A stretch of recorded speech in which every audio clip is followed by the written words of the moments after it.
Hello everyone. आज हम लोग करेंगे previous year question B Ed entrance exam के 25। पिछले 25 क्वेश्चन जो हैं कल की वीडियो में हैं, उन्हें ज़रूर देखिएगा। आज नेक्स्ट 25 प्रीवियस ईयर क्वेश्चन करेंगे। अब बीएड एग्ज़ाम के लिए 30 डेज से भी कम बाकी हैं, तो फोकस करिए कि प्रीवियस ईयर क्वेश्चन जितने आप लगा सकें उनको करिए। इन 25 क्वेश्चन में कितने आपके होते हैं कमेंट बॉक्स में ज़रूर बताइएगा, कि सबको पता चले कि आप और लोगों के कितने हो रहे हैं। तो आपको रहेगी ध्यान कि हमें 25 में से कितने करने हैं। कोशिश करिए कि 25 में 25 हो जाएं, क्योंकि क्वेश्चन सिंपल आते हैं, बट उनको करने का जब एग्ज़ाम में होगा वो हम लोग देखेंगे क्या हमें सोच के करना है। क्वेश्चन बहुत ध्यान से पढ़ना है, ऑप्शन बहुत ध्यान से पढ़ने हैं, वही हम लोग क्वेश्चन करते वक्त भी ध्यान दें तो अच्छा रहेगा। चलिए, तो जो आपका पहला प्रश्न है वो क्या है, कौन सा वर्ण स्पर्श, दंत, सघोष तथा अल्प प्राण है। ठीक है, तो ये चारों जो आपकी कंडीशन दी है कौन फिलफिल करता है, ये चारों में से ता, धा, द, दह में कौन करता है ऐसा। तो इसको ध्यान रखिएगा, इस तरह के प्रश्न ज़रूर आएंगे ये आपके वर्ण पे। ठीक है, तो जो दा है वो इन सब को करता है। देखिए दंत तो सारे हैं, ता हो गया, धा हो गया, द हो गया, था हो गया, तो ये सारे दंत से ही निकल रहे हैं। दांत से ही आप जब बोलते हैं तो दंत पे ही प्रेशर पड़ता है। लेकिन ये चारों प्रॉपर्टी स्पर्श, सघोष, अल्पप्राण भी जो करेगा वही क्या है, कौन सा वर्ण है, दा। ठीक, चलिए अब दूसरे प्रश्न पे आते हैं। दूसरा प्रश्न क्या कह रहा है कि उपसर्ग रहित, रहित मतलब ना होना, उपसर्ग रहित मतलब उपसर्ग ना होना शब्द कौन सा है। उपसर्ग कौन किस में नहीं है, तो उपसर्ग क्या होता है, उपसर्ग और प्रत्यय आपने पढ़ा होगा। तो उपसर्ग जो होता है वो कहाँ लगता है, आगे। देखिए वी हार में वी है, ठीक, वी धन हार, वी चार में वी धन चार, विकार में वी धन कार, लेकिन वित्तीय में ऐसा नहीं होता। तो उपसर्ग रहित कौन सा है, वित्तीय आपका ऑप्शन होगा। ठीक, बहुत बढ़िया अगर आपने लगाया था तो। चलिए अब आते हैं तीसरे प्रश्न पर।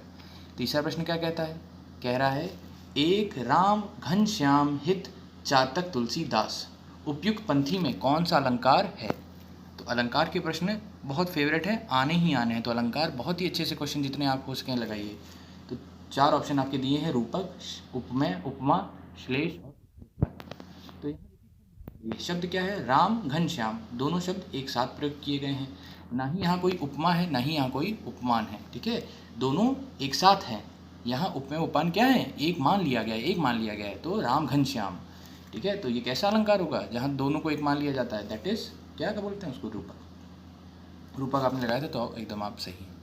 आ जाते हैं अपने कौन से प्रश्न पर, चौथे प्रश्न पर। क्या कह रहा है ये चौथा प्रश्न, कि जिसकी कोई उपमा ना दी जा सके उसके लिए क्या शब्द होता है। उपमा ना दी जा सके, तो उपमा जिसकी ना दी जाए उसे क्या बोला जाएगा, अनुपम बोला जाएगा, अल्पज्ञ बोला जाएगा, ज्ञानी बोला जाएगा, कि अनुयायी बोला जाएगा। तो उत्तर क्या होगा, अनुपम। याद करने का तरीका कि अनुपम खेर जैसे हैं, तो अच्छे एक्टर हैं, तो उनकी कोई और कंपैरिजन नहीं किया जा सकता, तो उससे याद रखिएगा कि अनुपम क्या होता है। चलिए अब आते हैं अपने पांचवें प्रश्न पर। प्रश्नों को ध्यान से पढ़िए, ठीक है, समझना बहुत ज़रूरी है प्रश्न को। प्रश्न यही नहीं आएंगे लेकिन ऐसे ही आएंगे, और आप जब ध्यान से पढ़ेंगे तभी कर पाएंगे। वीडियो को ज़रूर लाइक करिए, और जितने भी आपके कमेंट आएंगे, शेयर आएंगे, उतना हम लोग और अच्छे से वीडियो लाएंगे। ठीक है, टाइमिंग आपको पता है, 5 क्लासेस डेली आ रही हैं। जीके की 7 बजे आती है, ट्रिक्स की आती है, फिर 5:30 बजे हिंदी की आती है। तो डिफरेंट क्लासेस हो रही हैं, 5 क्लासेस मैथ्स में हम लोग मेहनत कर रहे हैं, तो आप भी शेयर करेंगे तभी हमें अच्छा लगेगा। ठीक है, चलिए, मुझे उम्मीद है कि आपने वीडियो लाइक करती होगी। अब हम लोग पढ़ते हैं अपना पांचवा प्रश्न। क्या लिखा है, इनमें से अशुद्ध वर्तनी का शब्द है। अशुद्ध मतलब जो शुद्ध ना हो, जो गलत लिखा हो, तो अशुद्ध कौन सा है इसमें से, पढ़ते हैं ज़रा। चरमोत्कर्ष पहला, वांडम्य दूसरा, पुनरुत्थान तीसरा, और हिरण्यकश्यपु जो है आपका ये चौथा। तो इसमें से कौन सा गलत लग रहा है।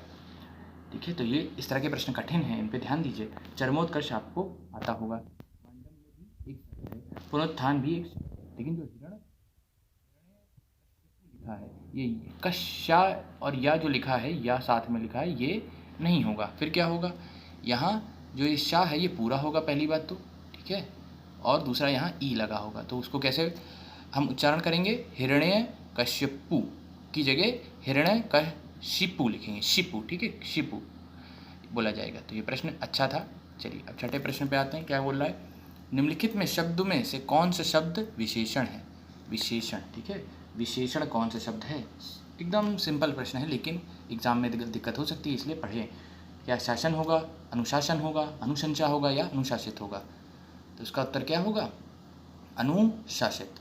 बाकी क्या है, बाकी जो आपके जैसे हैं अनुशासित, बोलते हैं नहीं हम लोग अनुशासित विद्यार्थी, जैसे आप सब अनुशासित हैं तभी आपको पता है कि 5:30 बजे हिंदी की क्लास आ रही है, तो आप रेडी हैं, तो आप अनुशासित हैं, और ये एक विशेषण है। अनुशासित आप क्या हैं, छात्र, फिर आप अनुशासित ही अध्यापक भी बनेंगे जब बीएड एंट्रेंस एग्जाम निकालेंगे। चलिए अब आते हैं हमारे 7वें प्रश्न। क्या कह रहा है, पुल्लिंग स्त्रीलिंग का कौन सा जोड़ा सही नहीं है। ये नहीं वालों पे तो बहुत फोकस करिए, आधे बच्चे 100 बच्चे अगर क्वेश्चन कर रहे हैं तो नहीं तो आधे बच्चे भूल जाते हैं। और पहला देखते हैं देवी देवी, देवा देव देव, ये लिखा है देव देवी लिखा है ना, तुरंत टिक मारते हैं और बढ़ जाते हैं आगे तेजी के चक्कर में।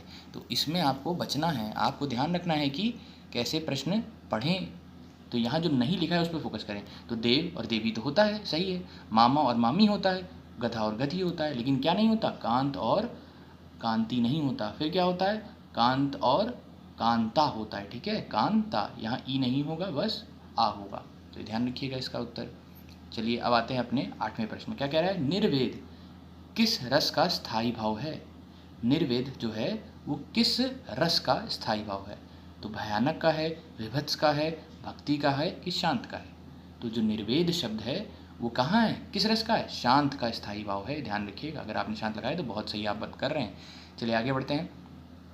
9वां प्रश्न क्या कहता है कि डैश छंद के विषम, विषम मतलब जैसे 1 के बाद क्या आएगा 3, 5, तो ये ऑड जो नंबर है चरणों में 13 तथा सम चरणों में 11, सम वही 2, 4, ये चरण है ये क्या है सम, ये ऑड इवन जो है उसमें एक में 11 आता है, एक में विषम में 13 आता है। ऐसा क्या होता है वो, उसको छंद को क्या बोलते हैं। तो देखिए क्या क्या ऑप्शन है, दोहा, हरि, गीतिका, सोरठा या रोला। तो उत्तर बताइए। बहुत प्रश्न है, अगर आप हिंदी पढ़ रहे हैं ध्यान से तो आपको उत्तर पता होगा, और आपने लगाया होगा क्या, तुरंत उत्तर आपने बताया होगा दोहा, ठीक है। तो दोहा में जैसे एग्जाम्पल मैं आपको देता हूँ कि गुरु गोविंद दोए खड़े काके लागो पाए, बलिहारी गुरु आपने गोविंद दियो बताए। तो यहाँ आप देख सकते हैं 13-11, 13-11 मात्रा का एक वो है तरीका, ये तरीका लिखने का है। छंद कैसा है, ये दोहा छंद है, दोहा के है जहाँ विषम में 13 और सम में 11 रहते हैं, इसको ध्यान रखिएगा। चलिए अब आपने 10वें प्रश्न पर आते हैं। क्या बोल रहा है 10वां प्रश्न, निम्न में से कौन सा शब्द तद्भाव है। तो तद्भाव और तत्सम होता है, तो हम कौन सा पूछ रहे हैं, यहाँ कौन सा पूछा जा रहा है, तद्भाव है, ठीक। तो चूर्ण, चूर्ण है, छिद्र है, ज्ञान है और छत है। तो यहाँ कौन सा आपका तद्भव है, तो अगर आपने कौन सा ऑप्शन लगाया है, डी, दैट इज छत लगाया है, तो एकदम आप सही हैं। बाकी जो चूर्ण है या छिद्र है या ज्ञान है ये सारे कैसे हैं, तत्सम, ठीक। चलिए अब आते हैं अपने 11वें प्रश्न पर। वीडियो लाइक करिए, शेयर करिए, ज़रूर करिए, इससे क्या होता है कि ज्ञान बढ़ाने से, बांटने से अच्छा लगता है, भगवान भी आपको देखते हैं। देखिए भगवान पे प्रश्न आया है, क्या मैं श्री रामचंद्र जी के चरण कमल की वंदना करती हूँ। तो अब यहाँ क्या शब्द आया है, चरण कमल। तो यहाँ रेखांकित शब्द किस समास का उदाहरण है, समास का उदाहरण है, इंपॉर्टेंट है, कौन से समास का उदाहरण है इसको देखते हैं। कर्मधारय है कि द्विगु है कि द्वंद्व है कि अव्ययी भाव है, क्या है इसका उत्तर। तो चरण कमल के समान है जिसके, चरण कमल यह शब्द है कर्मधारय समास। अगर आपने ऑप्शन ए लगाया तो आप बहुत सही हैं। चलिए आते हैं अपने 12वें प्रश्न पर। क्या कह रहा है, निम्न से अव्यय है, कौन सा अव्यय है। तो उत्तर ऑप्शन में क्या क्या है, भारत, श्याम, आह, दक्षिण। तो इसमें निम्न में अव्यय है, क्या अव्यय है, तो अगर आपने उत्तर लगाया है क्या सी, आह, तो वही क्या है आपका अव्यय है, विस्मयादि सूचक अव्यय है, ठीक है। और शेष क्या है, दक्षिण, श्याम, भारत क्या है, संज्ञा है। चलिए अपने 13वें प्रश्न में आते हैं। 13वां प्रश्न क्या कह रहा है, वर्तनी की दृष्टि से कौन सा शब्द सही है। वर्तनी, देखिए अभी एक और प्रश्न आया था, वहाँ आया था कि वर्तनी से कौन सा गलत है, अब यहाँ क्या है, कौन सा शब्द सही है। तो यहाँ देखिए शब्द लिखे हैं, स्वातंत्र्य, स्वातंत्र, स्वातंत्र्य, स्वातंत्रित। अब देखिए दिखने में सब अच्छे हैं, अब बोलने में भी लग रहे हैं, लेकिन लिखने में किसी में गलती है, मतलब 3 में गलती है, 1 सही है। तो कौन सा सही होगा, अगर आपने ऑप्शन लगाया है कौन सा, अगर आपने ऑप्शन लगा दिया है बी तो आप एकदम सही हैं, ठीक है। बी जो ऑप्शन है ये स्वातंत्र्य का सही वर्तनी लिखा जाएगा, ठीक है। चलिए आते हैं अपने कौन से प्रश्न पर, अपने ये वाला हो गया शायद नहीं, ठीक है। अपने अब 14वें प्रश्न पर आते हैं। 14वां प्रश्न क्या कह रहा है, निम्न में प्रेरणाधारक क्रिया है, प्रेरणाधारक क्रिया है, प्रेरणाधारक धरक क्रिया है, कौन सी है? समझाना, बुलवाना, बैठाना, सुनना, कौन सी है? सोचिए। तो जो बुलवाना होता है वो कैसा है? क्रिया होती है, प्रेरणाधारक क्रिया होती है। इस पर बहुत ध्यान से इसको याद रखिएगा। कुछ चीज़ें याद करने की हैं, कुछ चीज़ें समझने की हैं, तो उन्हें भी आपको नोट कॉपी रखिएगा, साथ में ज़रूर ध्यान रखिएगा। ऐसे आप वीडियो मत देखने आइए, कॉपी साथ में ज़रूर रखिए, जो इंपॉर्टेंट लगे तुरंत लिखिए। और सारे इंपॉर्टेंट नहीं है, 25 तो क्वेश्चन हैं जी। चलिए अपने 15वें प्रश्न पे आते हैं। क्या कह रहा है? कौन सा विसर्ग संधि नहीं है? नहीं है, नहीं है, ठीक है। तो क्या क्या ऑप्शन है? शिरोमणि, मनोयोग, संतोष, बहिष्कार। कौन सा विसर्ग संधि नहीं है? तो कौन सा नहीं है? संतोष जो है वो आपका क्या नहीं है? विसर्ग संधि नहीं है। यह व्यंजन संधि का उदाहरण है। कैसा उदाहरण है? व्यंजन। तो कैसे बोलते हैं? सम धन तोष, समतोष। चलिए अब आ जाते हैं अपने 16 प्रश्न पर। क्या कह रहा है 16 प्रश्न? मथुरा वृंदावन में प्रमुखता कौन सी भाषा बोली जाती है? कौन सी बोली जाती है? तो एकदम क्लियर है, लेकिन पिछली बार भी क्वेश्चन आया था, जो पिछली क्लास हुई थी वहाँ भी हमने बात की थी, बोली और भाषा में अंतर रखिएगा।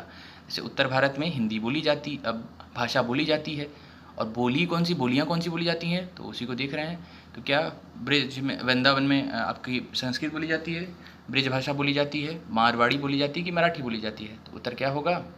आपकी बोली जाती है ब्रिज भाषा। ब्रिजवासी भी बोलते हैं उनको, तो उससे याद रखिएगा।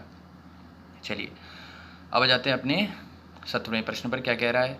निम्न से संयुक्त वाक्य क्या है? ठीक है, संयुक्त वाक्य, संयुक्त मतलब जो जोड़े गए हों। संयुक्त वाक्य कौन सा है? तो क्या है ऑप्शंस? ऑप्शन पहला है, एक मिनट, ऑप्शन पहला है वह आदमी मुझे बुलाता है, नौकर मालिक बन गया, बुरा ना मानो तो एक बात कहूँ, और चौथा ऑप्शन क्या है? उन्हें ना नींद आती थी ना भूख प्यास लगती थी। तो क्या ऑप्शन होगा? सोचिए। अगर आपने लगाया है डी तो एकदम आप सही हैं। क्या? उन्हें ना नींद आती थी और ना भूख प्यास लगती थी, कॉमा लगाकर आपका एक संयुक्त बना दिया गया है। दोनों वाक्य पूर्ण हैं अपने इकलौते दम पर भी, तो ये संयुक्त वाक्य है। ठीक, अब आ जाते हैं अपने कौन से प्रश्न पर? 18वें प्रश्न पर। क्या कह रहा है? इनमें से बहुव्रीहि समास है। बहुव्रीहि समास, देखिए समास का दूसरा प्रश्न है। तो समास हो गया, अलंकार हो गया, ये सब तो एकदम कॉमन है, पर्यायवाची हो गया। तो अभी क्या पूछा जा रहा है कि बहुव्रीहि समास है। तो आपके पास 4 ऑप्शन है, दिख रहा है, महात्मा, नील गगन, चौराहा, कुसुमा, युद्ध। तो कौन सा होगा? अगर आप लगा रहे हैं ए तो एकदम आप सही हैं।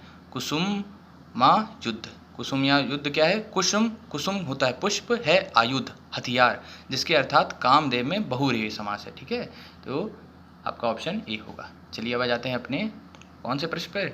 19वें। मध्यम पुरुष का उदाहरण है। मध्यम पुरुष का उदाहरण है। तो अब देखिए सिंपल है क्वेश्चन, अगर आपको हिंदी का ज्ञान है बेसिक तो बहुत आसानी से हो जाएगा। क्या है? क्या मैं, तुम, वह, वे, कौन सा मध्यम पुरुष है?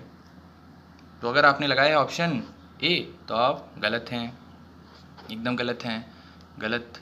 और अगर आपने लगाया है वाह तब भी आप गलत हैं, अगर आपने लगाया है वे तब भी आप गलत हैं। सही क्या है? तुम। ठीक है, तो तुम जो है वो मध्यम पुरुषवाचक सर्वनाम का एक प्रकार है, ध्यान रखिएगा। अब जाते हैं अपना कौन सा प्रश्न है? अपने प्रश्न 20 पे आते हैं। क्या कह रहा है? हिंदी में कारक की संख्या कितनी है? हिंदी में कारक की संख्या कितनी है? सोचिए। अगर आप लगा रहे हैं 8, 6, 10, 12 में से कौन सा उत्तर है? लगाइए, सोचिए, बताइए। तो अगर आप लगाते हैं 8 तो एकदम आप सही हैं। कौन से हैं उनको भी मैं बता देता हूँ। कर्ता कारक, कर्म कारक, कर्ण कारक, संप्रदान कारक, अपादान कारक, संबंध कारक, अधिकरण कारक, संबोधन कारक। तो हैं तो 8। ठीक है, तो इनको याद रखिएगा। ज़रूर आप कारक वाला चैप्टर पढ़ें ध्यान से, और फिर प्रश्न करने हमारी वीडियो देखें ज़रूर, जो आपने अभी लाइक कर दी होगी। आते हैं हिंदी गद्य का सर्वप्रथम युग किसे माना जाता है? सर्वप्रथम युग किसे माना जाता है? तो अगर आपने हिंदी पढ़ी है ध्यान से तो आप उत्तर बता पाएंगे, नहीं तो प्रश्न का जवाब हम ही आपको बताएंगे।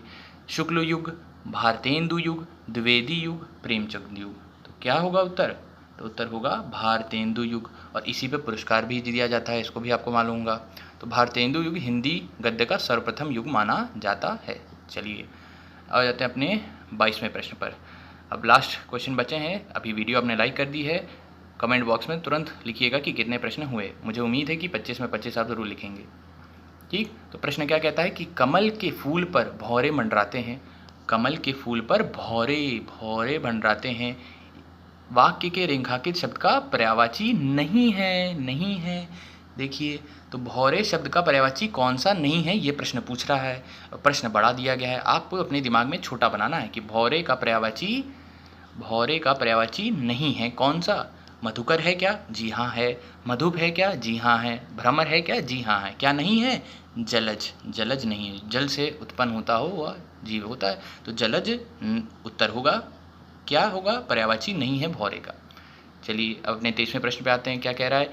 सीता ने कहा था। सीता ने कहा था, यह वाक्य किस काल में है?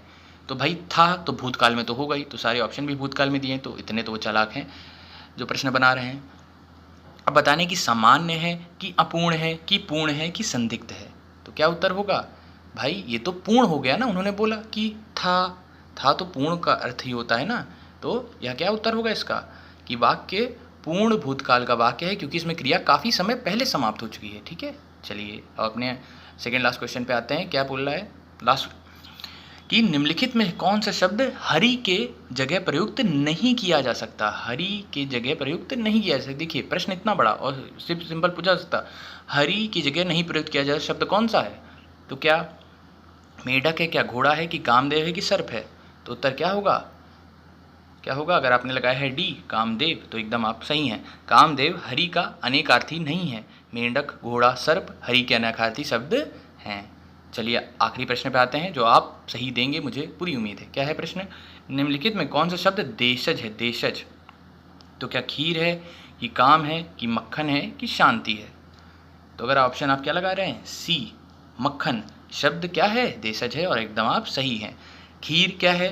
जो खीर है वो है तद्भव। ठीक है, जो आपका क्या, ये जो आपका काम है ये है तद्भव, और शांति कैसा शब्द है? तत्सम। तो इन्हें ध्यान से पढ़िएगा। मुझे उम्मीद है कि आपको ये पसंद आई होगी वीडियो। शेयर करिए, और जो 5 क्लासेस की टाइमिंग है वो मैं आपको बता चुका हूँ, कम्युनिटी पेज पे भी हमारे है, उसको भी ध्यान दीजिएगा। 5:30 बजे हिंदी की क्लास होगी, जीके की क्लास होंगी आपकी डिफरेंट टाइमिंग पर। वीडियो को लाइक करिए, शेयर करिए। टाइमिंग फिर से एक बार बता दे रहा हूँ, जीके ट्रिक्स 7 AM पे होती हैं, सामान्य ज्ञान 10 AM पे होती हैं, रीजनिंग 12 PM पे होती हैं, कला वर्ग स्पेशल 3 PM पे होती हैं, और हिंदी और विज्ञान वर्ग की अल्टरनेटिव पे 5:30 बजे होती हैं। ठीक है, चलिए धन्यवाद।